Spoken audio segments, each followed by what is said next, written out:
আসসালামু আলাইকুম রহমতুল্লাহ।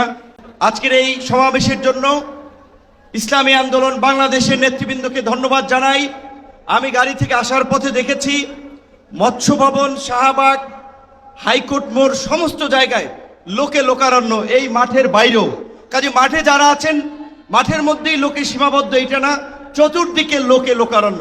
এরকম একটি সফল মহাসমাবেশ আয়োজনের জন্য ইসলামী আন্দোলন বাংলাদেশের সারা দেশের নেতৃবৃন্দকে গণ অধিকার পরিষদের পক্ষ থেকে অভিনন্দন এবং শুভেচ্ছা জানাই। অভিনন্দন এবং শুভেচ্ছা জানাই ইসলামী আন্দোলনের পীর সাহেবকে এবং তার সাথে অন্যান্য সিনিয়র নেতৃবৃন্দকে, যারা আজকের ইসলামী আন্দোলনের এই সমাবেশে বাংলাদেশের প্রায় সকল মত পথের রাজনৈতিক দলের নেতৃবৃন্দকে এই মঞ্চে একত্রিত করেছেন।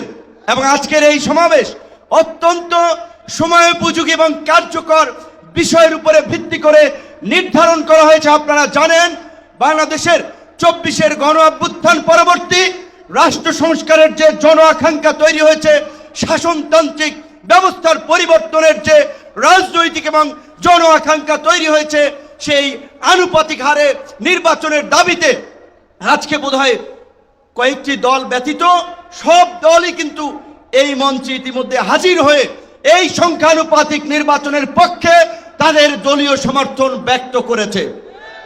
আমরা পরিষ্কারভাবেই সংস্কার কমিশনকে বলতে চাই, সমাবেশ শুধু একটা দলের দেখেছেন, সবেমাত্র শুরু হয়েছে। ইসলামী আন্দোলন আজকে করেছে, 19 তারিখ জামাত করবে, তারপরে গণ অধিকার পরিষদ করবে। রাষ্ট্র সংস্কার এবং জন আকাঙ্ক্ষার বাস্তবায়নে সমস্ত রাজনৈতিক দলগুলো জনসমাবেশের মাধ্যমে এই সরকারকে তাদের সমর্থন দেখিয়ে দেবে।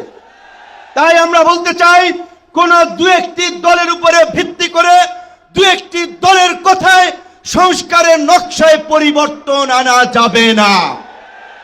আমি সংস্কার কমিশনে বলেছিলাম, দেশ স্বাধীনের পরে ডক্টর কামাল হোসেনরা বলেছিল আমাদের নেতা শেখ মুজিব, আমরা তো তাকে দেখে সংবিধান নির্মাণ করেছিলাম, রচনা করেছিলাম তাকে এম্পাওয়ার করার জন্য। আজকে সংস্কার কমিশনকে বারবার আমরা বলতে চাই, দু একটি দলকে প্রাধান্য দিয়ে বেশিরভাগ জনগণের আকাঙ্ক্ষার বিপরীতে গিয়ে কোন সিদ্ধান্ত বাস্তবায়নের দুঃসাহস দেখাবেন না। আনুপাতিক হারে নির্বাচন হলে সমস্যাটা কি? কোনো সমস্যা নাই। প্রধানমন্ত্রীর মেয়াদ 10 বছরের বেশি না থাকলে সমস্যা কি?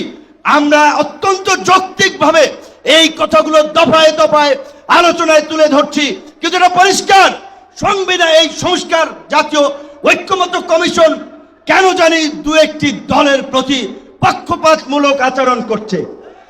এই পিয়ার পদ্ধতি তাদের এজেন্ডায় বাদ দিয়ে তারা ঘুরাই দিল। পিয়ার থেকে উচ্চকক্ষ নিম্নকক্ষ চলে গেল।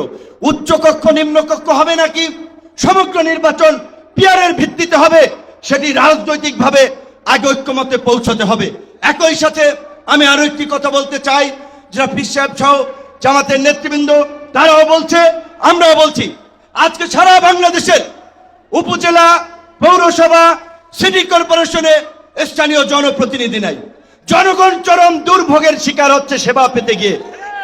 সরকারের উন্নয়নমূলক কর্মকাণ্ড ব্যাহত হচ্ছে এবং 50 বছরের যে অভিজ্ঞতা, নির্বাচনের পরে রাজনৈতিক দলগুলো এমপিরা মিলে, মন্ত্রীরা মিলে কেন্দ্র দখল করে তাদের নেতাদেরকে পুলিশ প্রশাসনকে দিয়ে জেতায়।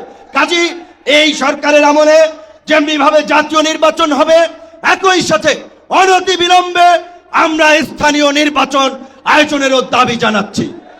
সবাই ভালো থাকবেন। আসসালামু আলাইকুম।